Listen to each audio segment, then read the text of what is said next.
नमस्कार दोस्तों। आज हम बात करने वाले हैं ओटोरिया के बारे में, जिसे कान बहना कहा जाता है। मैं हूं डॉक्टर गोपाल, आप देख रहे हैं होम्यो योगी। आप सभी का बहुत बहुत स्वागत है मेरी चैनल में। दोस्तों, कई लोगों को ये शिकायत होती है कि उनके कान से लगातार कुछ पतला द्रव्य सा बहता है, जो कभी कभी चिपचिपा और पतला होता है, तो कभी कभी उसमें गाढ़ापन, हरापन या पीलापन होता है।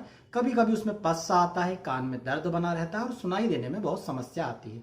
इसे कान का बहना सामान्य भाषा में कहा जाता है और मेडिकल की भाषा में इसे ओटोरिया कहा जाता है। दोस्तों, इसके कई कारण हो सकते हैं। जैसे सामान्यतः देखें तो कई लोगों को कान को कुछ भी बाहरी चीज डालकर बार बार कुरेदने की आदत होती है। इससे भी ये बीमारी बढ़ सकती है। कान में किसी प्रकार की फुंसी होने से, कोई घाव होने से, कोई फोड़ा होने से भी ये समस्या पैदा हो सकती है। इसके अलावा दोस्तों, कुछ लोगों में कान में फंगस इन्फेक्शन हो जाता है। बार बार पानी जाने के कारण कुछ लोगों को फंगल इन्फेक्शन हो जाता है, जिससे भी कान में इस प्रकार की समस्या पैदा हो जाती है।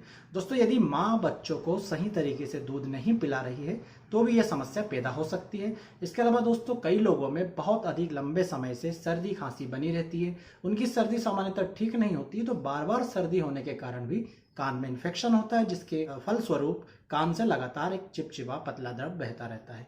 दोस्तों, यदि किसी व्यक्ति को बार बार टॉन्सिलाइटिस या बार बार एडेनाइड्स की शिकायत होती है तो भी कान बहने की शिकायत पैदा हो सकती है। इसके अलावा दोस्तों, यदि किसी व्यक्ति को दुर्घटना में सर में चोट लगी हो या कान में चोट लगी हो तो यह भी एक कारण हो सकता है कान बहने का।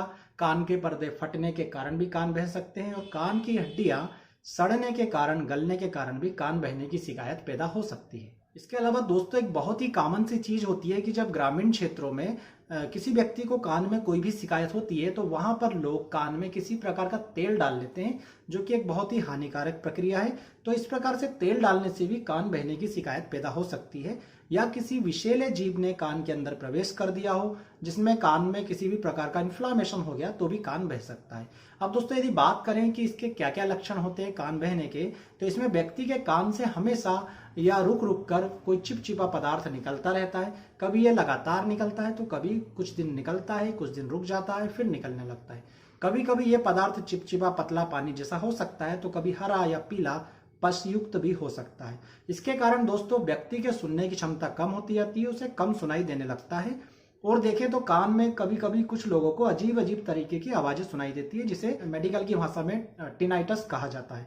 इसके अलावा दोस्तों, सिर में हमेशा भारीपन बना रहना, कान में दर्द बने रहना, ये सभी सामान्य लक्षण हैं। कुछ लोगों में इसके कारण बुखार भी बना रह सकता है। तो कुछ लोगों में जब ये द्रव्य निकलता है तो इसके साथ कभी कभी रक्त भी मिला हुआ होता है। कभी कभी कान में से कुछ पपड़ी वगैरह जैसे एक्जिमा के केसेस में निकलती है, तो ऐसा भी इस द्रव्य के साथ, इस स्त्राव के साथ निकलता हुआ दिखाई दे सकता है। दोस्तों, यदि इस समस्या को ठीक नहीं किया जाए और कान का बहना लगातार जारी रहे तो समस्या आगे बढ़कर थोड़ी और बड़ा रूप ले सकती है। जो कान में सुनाई देना धीरे धीरे कम हो रहा था, वो आगे जाकर बहरापन के रूप ले सकता है। व्यक्ति पूरी तरीके से बहरा हो सकता है। दूसरी बात देखें तो कान का जो इन्फेक्शन है वो अंदर जाकर जो कान की अंदरूनी सतह होती है वो दिमाग के पास होती है, तो ये इन्फेक्शन दिमाग तक पहुंच सकता है, जिससे मेनिंजाइटिस भी पैदा हो सकता है। इसके अलावा यदि दोस्तों देखें तो कान का जो पर्दा होता है वो इससे गल सकता है, फट सकता है, और कान की जो हड्डियां होती है वो भी लगातार कान बहने से धीरे धीरे गलने लगती है। तो दोस्तों, ये जो होता है ये इसकी जटिलताएं होती है। यदि हमने कान बहने का ट्रीटमेंट नहीं लेते हैं तो आगे जाकर हमें ये समस्याओं का सामना करना पड़ सकता है।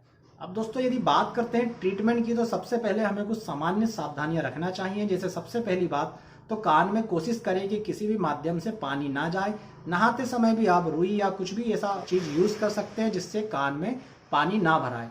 दूसरी बात, कान में आप कभी भी तेल ना डालें। यदि कान में दर्द होता है या कोई और समस्या हो तो आप कोई भी मेडिकल ड्रॉप ले सकते हैं, परंतु कान में कभी भी तेल का उपयोग ना करें। कोई भी बाहरी वस्तु से कान में कभी भी कुरेदे ना, जैसे कोई पिन या लकड़ी की काड़ी वगैरह डालकर कान में कुरेदते हैं या मेल निकालते हैं, इस प्रकार कभी भी काम ना करें।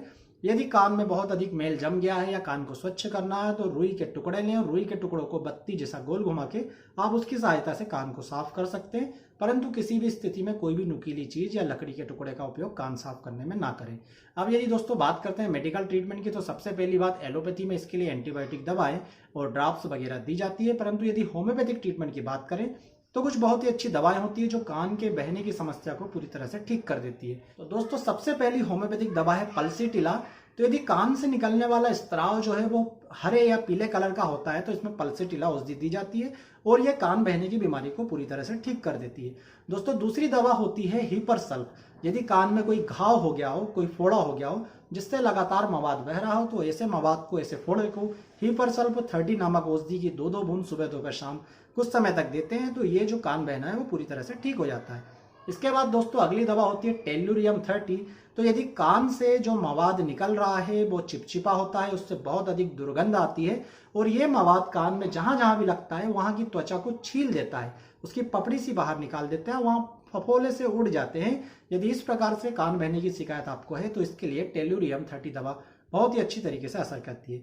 दोस्तों यदि कान की कोई हड्डी गल रही हो जिसके कारण कान से स्त्राव निकल रहा हो, द्रव्य निकल रहा हो, तो वहां पर साइलिशिया 30 नामक दवा काम करती है। और इसमें यदि आप देखेंगे इस कान के स्त्राव पे आप हाथ लगाएंगे तो आपको चिपचिपापन लगेगा, साथ में पतले पतले बारीक बारीक कान की हड्डी के दाने से आपको महसूस होंगे। यहाँ पर साइलिशिया असर करती है।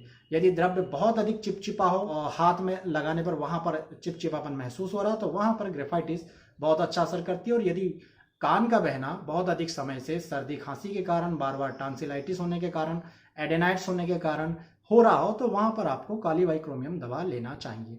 दोस्तों ये तो हुए सिम्टम आधारित दवाएं। यदि आप एक जनरल ट्रीटमेंट की बात करें तो आपको पल्सेटिला 30, हिपरसल्फ 30 और कालीबाइक्रोमियम 30 ये तीनों दवा 2-2 बूंद सुबह दोपहर शाम लेनी है। तो सुबह दोपहर शाम पल्सेटिला 30 2-2 बूंद जीभ पर सीधे टपकाना है। फिर आपको हिपरसल्फ 30 2 बूंद सुबह, 2 बूंद दोपहर, 2 बूंद शाम को सीधे जीभ पर टपकाना है। और कालीबाइक्रोमियम 30 2 बूंद सुबह, 2 बूंद दोपहर और 2 बूंद शाम को आपको अपनी जीभ पर टपकाना है। इसके अलावा आपको दोस्तों विजाल कंपनी का ये ओटोरिन ड्रॉप आता है। इस ड्रॉप को आपको 5-5 बूंद सुबह दोपहर शाम प्रभावित कान में डालना है। जिस भी कान से आपका स्त्राव निकल रहा है उस कान में आपको 5 बूंद सुबह, 5 बूंद दोपहर और 5 बूंद शाम को डालना है। इससे कान में होने वाला इन्फेक्शन ठीक हो जाएगा। कान में कोई फंगल इन्फेक्शन होगा तो वो ठीक हो जाएगा। कान में कोई घाव होगा तो उसमें आराम मिलेगा। कान से जो लगातार मवाद बह रहा है, जो लगातार स्त्राव निकल रहा है, वो भी धीरे धीरे ठीक हो जाएगा। कान में होने वाले दर्द में भी इससे बहुत राहत मिलती है। तो दोस्तों ये था आज का वीडियो ओटोरिया के बारे में। इसी प्रकार के डिसीज और उनके होम्योपैथिक ट्रीटमेंट के बारे में और भी वीडियो देखने के लिए आप हमारी चैनल को जरूर सब्सक्राइब करें। वीडियो यदि पसंद आया तो लाइक करें, चैनल सब्सक्राइब करें। आप सभी का बहुत बहुत धन्यवाद। जय हिंद, वंदे मातरम।